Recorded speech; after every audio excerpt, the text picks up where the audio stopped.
बहू, इतना बड़ा अन्याय मत करो। वो बेचारी अकेले कैसे रहेगी? अभी तो उसकी माँ मरी है। कुछ दिन तो उसके साथ रह लो इस घर में। मैं पूरे दिन बाहर काम करूंगा। कुछ तो सोचो। बेटा, तुम तो समझने की कोशिश करो। अकेली जवान बहन को ऐसे घर में अकेले छोड़ तुम लोग अपनी पत्नी को लेकर चले जाओगे? वो बेचारी अकेले कैसे रहेगी इस घर में? कुछ दिन तो बारी बारी से रुक जाओ तुम लोग।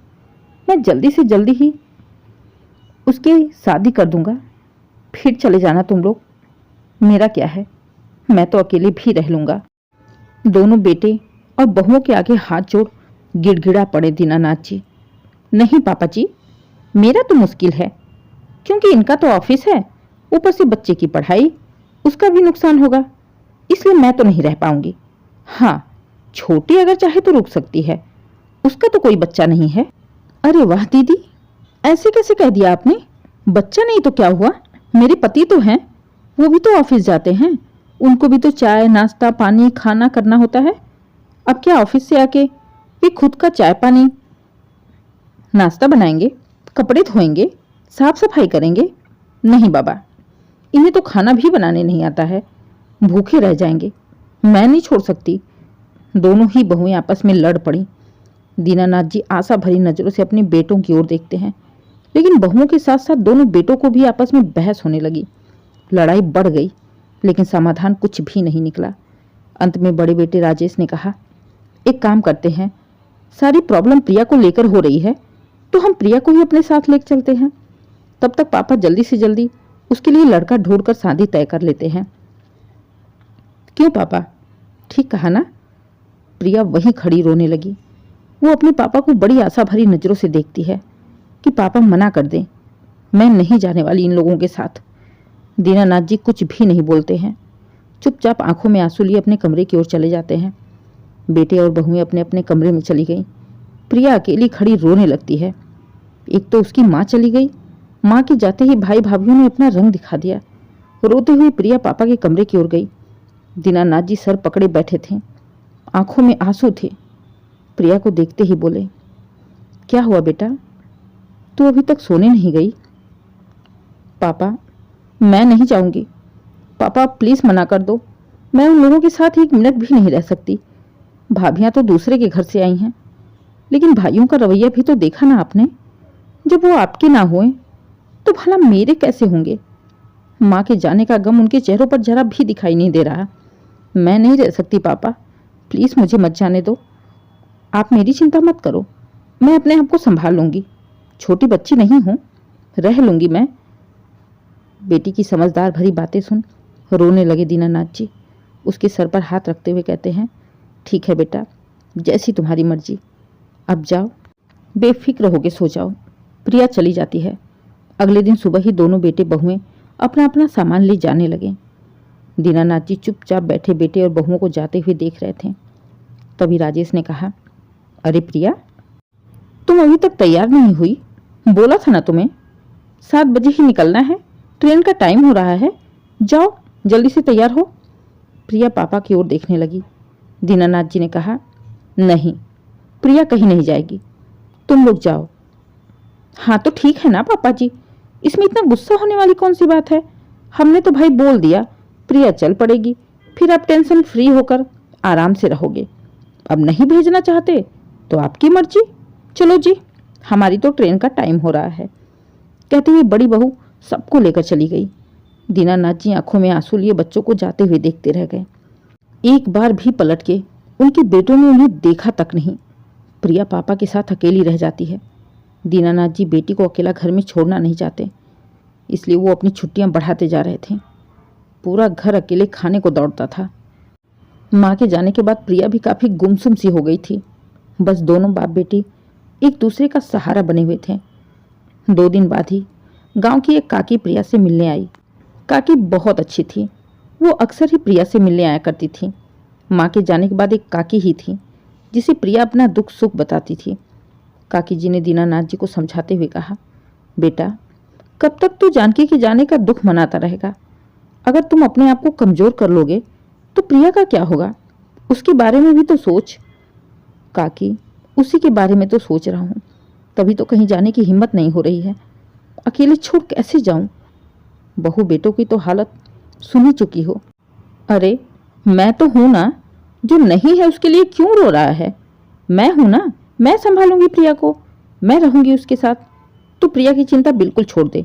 तू कल से अपने ऑफिस जाना शुरू कर दे और आगे की सोचो।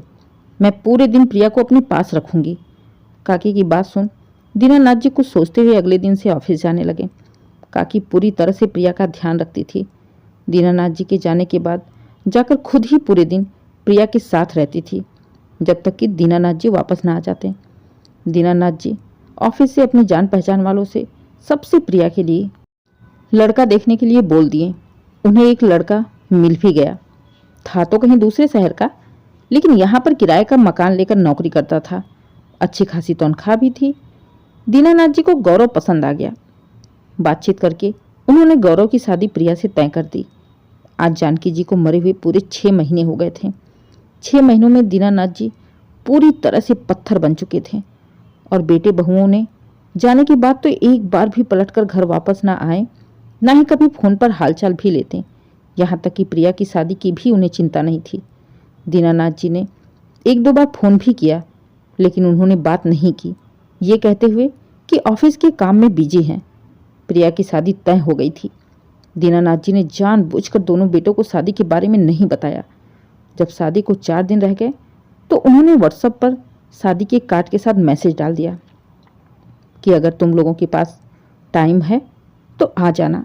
जबरदस्ती छुट्टी लेकर आने की ज़रूरत नहीं है। जैसे मैंने सब कुछ अकेले कर लिया, वैसे मैं एक मुंह बोला भाई भी देख लूँगा। मैसेज पढ़ते ही दोनों बेटे अगले ही दिन घर आ जाते हैं और आते ही दीनानाथ जी पर बरस पड़ते हैं। पापा, ये क्या तरीका है? ये क्या मैसेज छोड़ा आपने? हम पराए थे, शादी के 2 दिन रह गए तो आपने हमें मैसेज किया। हाँ तो क्या करता? कौन सा फर्ज निभाया तुम लोगों ने बेटे होने का? किस हक से तुम लोगों को बुलाता? तुम्हारी माँ के जाने के बाद एक बार भी तुम लोगों ने पलट के अपने बाप के बारे में जानने की कोशिश की कि वो जिंदा है या मर गया? यहाँ तक कि एक बहन थी, उसके बारे में भी तुम लोगों ने नहीं पूछा। कौन से फर्ज की बात कर रहे हो?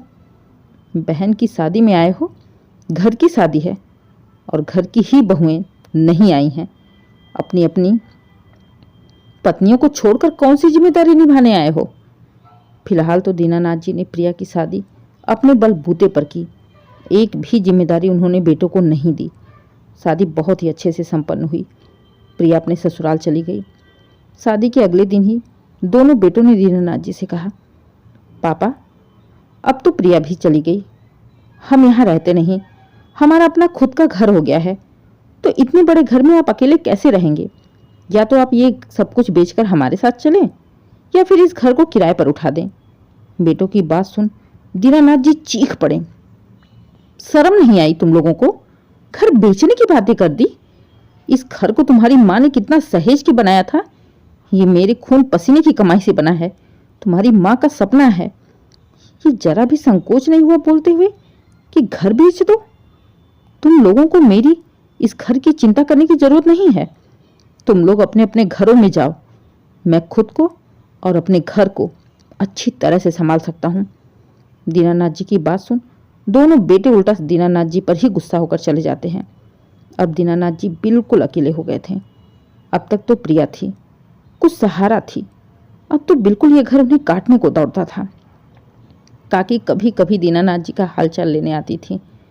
प्रिया के जाने के बाद उनका भी आना जाना कम हो गया था। एक दिन दीनानाथ जी ने काकी से कहा, काकी अब घर में रहना मुश्किल है, घर काटने को दौड़ता है।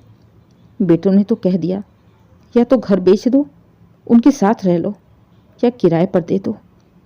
उनके साथ तो मैं रहने वाला नहीं, सोच रहा हूँ किराए पर ही दे दूँ, लेकिन किराएदार भी जाने कैसा मिलेगा। खाने पीने वाला मिल गया तो उसे निकालना भी मुश्किल हो जाएगा। क्या करूँ, कुछ भी समझ में नहीं आ रहा।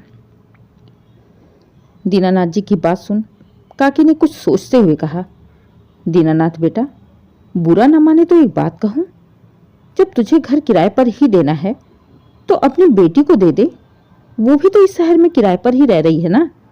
कम से कम इसी बहाने तुम्हारा भी मन लगा रहेगा और 2 टाइम की रोटी भी ढंग से मिलती रहेगी। काकी की बात सुनते ही दीनानाथ जी के दिमाग में जाने क्या आया। उनके चेहरे पर चमक आ गई। सच काकी, आपको पता नहीं आपने क्या कहा है। आपने तो जैसे मेरी खुशियां लौटा दी हैं। काकी, बेटी को किराए पर क्यों?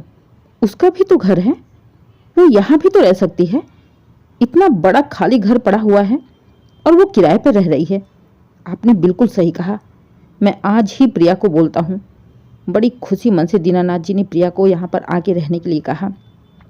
पहले तो प्रिया ने मना किया, फिर दीनानाथ जी की हालत देख, उनकी बातें सुन, पति के साथ वहीं पर आकर रहने लगी। अब दीनानाथ जी का दिन आराम से निकल रहा था। घर में बेटी दामाद भी थे, थोड़ी सी चहल पहल थी। तभी अचानक ही एक दिन राजेश का फोन आता है। वो गुस्सा होते हुए दीनानाथ जी से बोल रहा था, पापा, आपने किससे पूछ के प्रिया को इस घर में रखा है? अगर ऐसे ही साल 2 साल वो दोनों यहाँ पर रह गए तो उसका पति तो अपना हक जमाने लगेगा ना। ये क्या तरीका है? आप उन दोनों को बोल दीजिए अपना अलग लेकर कहीं रहने के लिए। आपको किराएदार कोई और नहीं मिला जो बेटी दामाद को लाकर बैठा दिए? राजेश की बातें सुन दीनानाथ जी को गुस्सा तो बहुत आया, लेकिन खून का घूंट पीते हुए उन्होंने कुछ भी नहीं बोला। चुपचाप से फोन काट दिया। बार बार बेटे का फोन आता ही जा रहा था। कभी छोटे बेटे का, कभी बड़े बेटे का, कभी दोनों ही बहुओं का। बहुएं भी इतनी बदतमीजी से बातें कर रही थी कि लगता ही नहीं कि वो अपने ससुर से बातें कर रही हैं। जब बेटे और बहू के कहने के बाद भी दीनानाथ जी ने प्रिया को अलग नहीं रहने दिया तो दोनों बेटे और दोनों बहुएं खुद ही आ गई। बड़ी बहू दीनानाथ जी से कहने लगी, पापा जी, उम्र के साथ साथ दिमाग भी घुटने में जा रहा है क्या? कितनी बार आपको बोला कि ऐसी हरकतें मत किया करिए जो भविष्य में जाकर तकलीफ दे। प्रिया को तो हम जानते हैं, लेकिन उसका पति अगर हक जमाने लगेगा तो फिर क्या करेंगे आप? देखिए पापा जी, हम रिस्क नहीं लेना चाहते। छोटी बहू भी बोल पड़ी, इसलिए बेहतर होगा आप हमें हमारा हिस्सा दे दीजिए ताकि हम अपने हिसाब से उसे बेचें या किराए पर दें। कम से कम हमारा तो रहेगा, उसे खोने का डर तो नहीं बना रहेगा। हाँ पापा, छोटी सही कह रही है, आप हमें हमारा हिस्सा दे दीजिए। हम एक्चुअली में यहाँ पर अपना हिस्सा ही लेने आए हैं। बहू की बात सुन दीनानाथ जी ने बेटों की ओर देखा। प्रिया भी वहीं आकर खड़ी हो गई थी। प्रिया के पति ऑफिस जा चुके थे। दीनानाथ जी ने बेटों से पूछा, राजेश, रमेश, ये बहुएं जो कह रही हैं, तुम लोग भी वही चाहते हो? तुम लोगों को अपना अपना हिस्सा चाहिए? हाँ पापा, फालतू में झंझट पालने से अच्छा है कि हम अपना सारा कुछ समेट ही लें तो सही है। वैसे भी आज नहीं तो कल ये सारा कुछ तो हमारे ही नाम करने हैं ना आपको। इससे अच्छा है अभी कर दीजिए। छोटे बेटे ने बड़े भाई की हाँ में हाँ मिलाया। अच्छा, तो तुम लोग इस घर को बेचोगे? पापा, वो हमारे ऊपर डिसाइड करता है। फिलहाल तो आप बंटवारा कर दीजिए। तुरंत ही राजेश बोल पड़ा, ठीक है, देखता हूं मैं। कहते हुए दीनानाथ जी उठकर अपने कमरे में चले गए और जानकी के फोटो के आगे रोते हुए कहने लगे, देखा जानकी, देखा हमारे बच्चे कैसी बातें कर रहे हैं। तुम्हारे सपनों के घर को बेचने की बातें कर रहे हैं। उस घर को, जिस घर को बनाने में मैंने अपने पूरे जीवन की खून पसीने की कमाई लगा दी। तुमने इस घर को बसाने के लिए कितनी तपस्या की थी। आज इस घर की कीमत तुम्हारे बच्चों की नज़रों में कुछ भी नहीं है। तभी पीछे से प्रिया भी आती है। पापा के कंधे पर हाथ रखकर रोते हुए कहती है, पापा, आप प्लीज़ मत रोइए। आप उन लोगों को जो भी चाहिए दे दीजिए। उनसे लड़ने की ज़रूरत नहीं है आपको। गौरव को बोलकर मैं कहीं दूसरी जगह किराए का घर देख लेती हूँ। आप हमारे साथ में रह लेना। पापा, कम से कम इस जंजाल से दूर तो रहेंगे आप। नहीं बेटी, मैं तुम्हारे ऊपर बोझ नहीं बनना चाहता। तुम्हारे बाप के कंधों में अभी इतनी ताकत है कि वो अपने लिए खड़ा हो सके। मैं खुद पूरे परिवार को पालने की ताकत रखता हूँ। तुम चिंता ना करो और तुम्हें कहीं भी किराए का घर लेने की ज़रूरत भी नहीं है। जो होगा कल देखा जाएगा। अभी जाकर सो जाओ, रात काफ़ी हो गई है। पूरी रात दीनानाथ जी सोते नहीं हैं। उनके मन में उथल पुथल मचे पड़े थे। हजारों सवाल थे जिसके जवाब ढूंढने थे। आखिरकार बेटों की हालत, बहू की बातें याद कर दीनानाथ जी ने अपना फैसला ले ही लिया और अगले दिन सुबह सुबह ही वकील को बुलाते हैं। वकील को देख दोनों बेटे बहुएं भी आ जाती हैं। दोनों ही बहुत खुश थीं। आज उन्हें उनका हिस्सा मिलने वाला था। बेटे भी 2 दिन के बाद जाने का टिकट कराने के चक्कर में थे। दीनानाथ जी ने वकील से कहा, वकील साहब, मेरी पूरी प्रॉपर्टी के कागज़ आपके पास हैं। ये मेरे 2 बेटे हैं। आप मेरी पूरी प्रॉपर्टी के 3 हिस्सों में बराबर बराबर बांट दीजिए और मेरी जितनी भी ज़मीन है, दुकानें हैं, खेत हैं, वो सब 3 हिस्से में बांट दीजिए, सिवाय इस घर के। इतना सुनते ही दीनानाथ जी की बहुएं और बेटे हैरान हो जाते हैं। अरे पापा जी, 3 हिस्सा किसके लिए? बोल पड़ी बड़ी बहू। हाँ पापा जी, आपके तो 2 ही बेटे हैं, फिर तीसरा किसके लिए? छोटी बहू ने भी हाँ में हाँ मिलाया। और क्या पापा, ये क्या कर रहे हैं आप? ये तीसरा हिस्सा किसके लिए? और ये घर का बंटवारा क्यों नहीं हो रहा? आखिर इतना बड़ा घर है, इसको ऐसे ही छोड़ देंगे? दीनानाथ जी ने कहा, तीसरा हिस्सा मेरा है। और रही बात इस घर की, तो ये घर पुश्तैनी तो है नहीं, मेरा खुद का बनाया हुआ है। इसलिए ये घर सिर्फ और सिर्फ मेरा रहेगा। मेरी जितनी भी पुश्तैनी ज़मीनें हैं वो मैं तुम लोगों के नाम करूँगा, लेकिन मेरा जो अपना खुद का बनाया हुआ है ये घर, इसे मैं टुकड़ों में नहीं करूँगा, क्योंकि ये मेरी पत्नी के सपनों का घर है। ये तो गलत बात है ना पापा जी, ये तो आप धोखा कर रहे हैं हमारे साथ। हम तो पंचायत बुलाएंगे इसके लिए। सब चीज़ में बराबर बराबर 2 ही हिस्से होंगे, तीसरा हिस्सा नहीं होगा। तीसरा हिस्सा लेकर ही क्या करेंगे आप? मुश्किल से 2 साल यही तो रहोगे ना, फिर आखिर में सब कुछ हमारे पास ही आएगा ना, तो इसकी क्या ज़रूरत है? बहू, चाहे मैं 2 साल रहूं, 2 दिन रहूं, 2 घंटे रहूं, तीसरा हिस्सा मैं अपनी बेटी को दूंगा। तुम्हें चिंता करने की ज़रूरत नहीं है। और ये घर मेरी पत्नी का सपना था, उसके सपने को मैं उसकी बेटी को दूंगा। उसके लिए तुम क्या, तुम्हारी पंचायत मुझे मजबूर नहीं कर सकती। और रही बात पुलिस कोर्ट कचहरी की, तो तुम्हें जो भी करना है तुम कर लो। कोई भी पुलिस कोर्ट कचहरी ज़बरदस्ती हिस्सा नहीं दिलवा सकती। जो मिल रहा है चुपचाप से ले लो, नहीं तो ये सब भी मैं प्रिया के नाम कर दूंगा। तुम्हें एक फूटी कौड़ी भी नहीं दूंगा। पहली बार दीनानाथ जी का गुस्सा देख उनकी दोनों बहुएं डर गईं। बेटों ने कहा, पापा, ये ठीक नहीं कर रहे हैं आप अपने बच्चों के साथ भेदभाव कर रहे हैं। बच्चे? कौन से बच्चे, कैसे बच्चे? कौन से बच्चे होने का फर्ज निभाया तुम लोगों ने? अरे, हमने कोई पाप किए थे जो तुम लोगों जैसी औलादें पैदा हुई? माँ के जाने के बाद एक बार भी पलट कर तुम लोगों ने देखा नहीं कि तुम्हारा बाप जिंदा भी है या मर गया? एक जवान बहन घर में पड़ी थी, उसके बारे में भी नहीं सोचा। पिछले 6 महीनों में एक फोन तक नहीं किया तुम लोगों ने। और आज जब हिस्सा लेने की बारी आई तो तुम सबके पास टाइम हो गया। यहाँ तक कि प्रिया की शादी में तुम्हारी पत्नियां नहीं आई थीं, और आज हिस्सा लेने देखो कैसे चढ़ के आई हैं। जिस तरीके से मुझसे बातें कर रही हैं, ऐसे तो कोई अपने दुश्मनों से भी बातें नहीं करता है। खून का रिश्ता होने से ही सब कुछ नहीं हो जाता। तुम लोगों को जो दिया जा रहा है चुपचाप से ले लो, नहीं तो अभी भी मैं सारा कुछ प्रिया के नाम कर दूंगा, और इसके लिए मुझे कोई भी ताकत नहीं रोक सकती। बताओ, लेना है या ख़त्म करूं कहानी यहीं पर? काफ़ी तेज चिल्ला रहे थे दीनानाथ जी। बेटों और बहुओं को लगा कि कहीं सच में गुस्से में आकर पापा सारा कुछ प्रिया के नाम ना कर दें, इसलिए जो मिला वो लेकर चुपचाप चलते बने। दीनानाथ जी ने 3 हिस्सा कर दिया, घर के टुकड़े नहीं किया। वो सब कुछ उन्होंने अपनी बेटी प्रिया के नाम कर दिया। बेटों को अब दीनानाथ जी से लेने के लिए कुछ भी नहीं बचा था, इसलिए उन्होंने दीनानाथ जी से रिश्ता भी तोड़ लिया था। और वैसे भी दीनानाथ जी खुद उनसे रिश्ता नहीं रखना चाहते थे। वो अपना घर और अपने हिस्से की प्रॉपर्टी प्रिया के नाम करके प्रिया के साथ ही अपना दिन काटने लगे थे। बेटों को उन्होंने पूरी तरह से भुला दिया था।